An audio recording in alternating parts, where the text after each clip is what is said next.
কতটুকু বাঁচব আর কতদিনে বা বাঁচব? ৬০ বা ৭০ থেকে ৭৫, খুব লাকি হলে ৮০। খুব বেশি সময় নিয়ে আসেনি তো। আর মৃত্যু খুব তাড়াতাড়ি এগিয়ে আসছে। হঠাৎ করে হাতে থাকা সময়, সেকেন্ড একদিন শেষ হয়ে যাবে। একজন মানুষের কাছে যখন অফুরন্ত টাকা থাকে, তখন তাকে টাকার বিলাসিতা মানায়। কিন্তু একজন মানুষের কাছে যখন কয়েকশো টাকা থাকে, তখন তাকে টাকার বিলাসিতা মানায় না। একই রকমভাবে আয়ু যদি কয়েকশো বছরের হতো, তাহলে হয়তো সময়ের বিলাসিতাটাকে আমরা মানিয়ে নিতে পারতাম।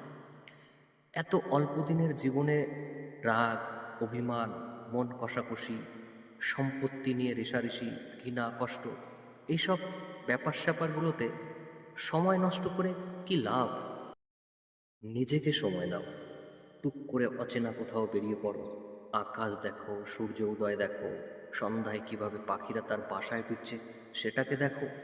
জীবনকে আনন্দের সহিত উপভোগ করো।